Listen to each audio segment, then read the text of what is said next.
Hello friends, ಇವತ್ತು ನಾವು ಗರಿಗರಿಯಾದ ಗೋಬಿ ಬಜ್ಜಿನ ಟ್ರೈ ಮಾಡೋಣ. Gobi 65, gobi manchurian, gobi chilli, gobi pepper dry ಈ ಥರದವೆಲ್ಲ ತಿಂದಿರ್ತೀರ.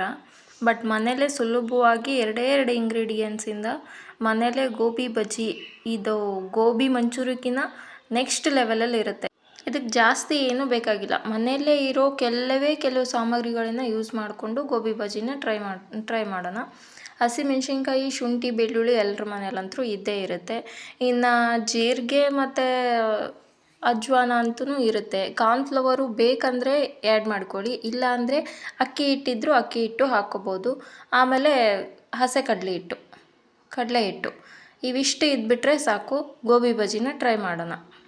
ಮೊದಲು ಒಂದು ಚೆನ್ನಾಗಿರೋ ಗೋಬಿನ ತೊಗೊಂಡು ಈ ರೀತಿ ಎಲ್ಲ ದೊಡ್ಡದು ಇರುತ್ತಲ್ಲ ಅದನ್ನೆಲ್ಲ ಬಿಡಿಸಿ ನೀಟಾಗಿ ಎತ್ತಿಟ್ಕೊಳ್ಳಿ. ಗೋಬಿ ತೊಗೋಬೇಕಾದ್ರೆ ತುಂಬ ಚೆನ್ನಾಗಿರೋದನ್ನು ನೋಡಿಬಿಟ್ಟು ತೊಗೊಳ್ಳಿ. ಅದರಲ್ಲಿ ಚಿಕ್ಕದಾಗಿರೋ ಗ್ರೀನ್ ಕಲರು ಹುಳುಗಳಿರ್ತವೆ, ಅದು ಕಣ್ಣಿಗೆ ಕಾಣಿಸ್ದೇ ಇರೋ ಥರನೂ ಇರ್ತವೆ.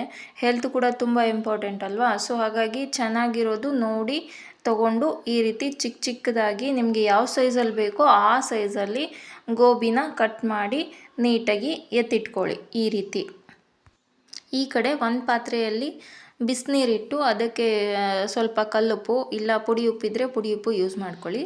ನಾನು ಕಲ್ಲುಪ್ಪು ಹಾಕಿದ್ದೀನಿ ಅಷ್ಟೇ. ಆಮೇಲೆ ಒಂದು ಚಿಟಿಕೆ ಅರಿಶಿನ ಪುಡಿ ಹಾಕಿ ನೀರು ಚೆನ್ನಾಗಿ ಬಿಸಿ ಮಾಡ್ಕೋಬೇಕು. ಬಿಸಿ ಮಾಡ್ಕೊಂಡ್ಮೇಲೆ ನಾವು ಈ ಕಡೆ ಗೋಬಿನ ಚಿಕ್ಕದಾಗಿ ಹೆಚ್ಚಿಟ್ಕೊಂಡಿರ್ತೀವಲ್ಲ ಅದನ್ನೆಲ್ಲ ಅದಕ್ಕೆ ಹಾಕಿ ಒಂದು 2-3 ನಿಮಿಷ ಚೆನ್ನಾಗಿ ಬೇಯಿಸ್ಕೋಬೇಕು. ಅದರಲ್ಲಿರೋದೆಲ್ಲ ಕ್ಲೀನಾಗಿ ಹುಳ ಇದ್ದರೆ ಹುಳ ಅಥವಾ ಎಲ್ಲ ಕ್ಲೀನ್ ಆಗೋ ತನಕ ಬೇಯಿಸಿಟ್ಕೋಬೇಕು.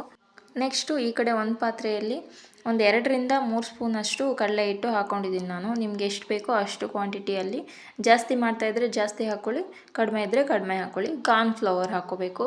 ಒಂದು ಚಮಚದಿಂದ 1.5 ಚಮಚದಷ್ಟು ಕಾರ್ನ್ಫ್ಲವರ್ ಇಲ್ಲ ಅಂದರೂ ಮೊದಲೇ ಹೇಳಿದ್ದೀನಿ ಅಕ್ಕಿ ಹಿಟ್ಟು ಯೂಸ್ ಮಾಡ್ಕೊಳ್ಳಿ ಅಂತ ಹೇಳಿ. ಆಮೇಲೆ ಅಜ್ವಾನನ ಕೈಲೇ ಹಿಂಗೆ ತಿಕ್ಬಿಟ್ಟು ಹಾಕಬೇಕು. ಜೀರಿಗೆ, ನಾನಿಲ್ಲಿ ಖಾರದ ಪುಡಿ ಯೂಸ್ ಮಾಡ್ತಾಯಿದ್ದೀನಿ. ನಿಮ್ಗೆ ಬೇಕಂದರೆ ಹಸಿಮೆಣ್ಸಿನ್ಕಾಯಿಂದ ಪೇಸ್ಟ್ ಮಾಡ್ಕೊಂಡು ಕೂಡ ಹಾಕ್ಬೋದು, ಅದು ಒಳ್ಳೆ ಟೇಸ್ಟ್ ಕೊಡುತ್ತೆ. ಆಮೇಲೆ ಉಪ್ಪು, ಒಂದು ಚಿಟಿಕೆ ಸೋಡಾ ಹಾಕಿ ನೀರು ಹಾಕಿ ಚೆನ್ನಾಗಿ ಕಲಿಸ್ಕೋಬೇಕು. ಬಜ್ಜಿ ಹಿಟ್ಟಿನ ಅದಕ್ಕೆ ಕಲಿಸ್ಕೊಂಡು ಇಟ್ಕೋಬೇಕು. ಆಮೇಲೆ ನಾವಿಲ್ಲಿ ಬೇಯಿಸಿಟ್ಕೊಂಡಿರ್ತೇವಲ್ಲ ಗೋಬಿನ, ಅದನ್ನು ಕಲಸಿಟ್ಕೊಂಡಿರೋ ಹಿಟ್ಟಿಗೆ ಹಾಕಿ ಚೆನ್ನಾಗಿ ಮಿಕ್ಸ್ ಮಾಡಿ ಒಂದು 5-10 ನಿಮಿಷ, ಇಲ್ಲ ಒಂದು 5 ನಿಮಿಷನಾದರೂ ಎತ್ತಿಡಬೇಕು.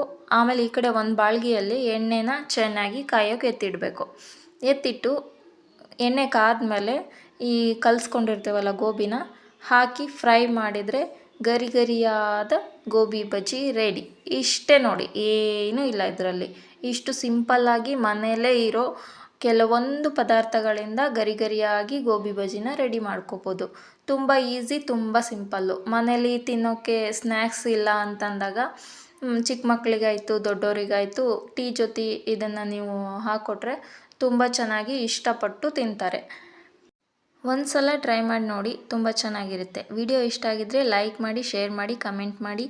ಮೊದಲು ಸಬ್ಸ್ಕ್ರೈಬ್ ಮಾಡ್ಕೊಂಡು ವಿಡಿಯೋ ನೋಡಿ. Thank you.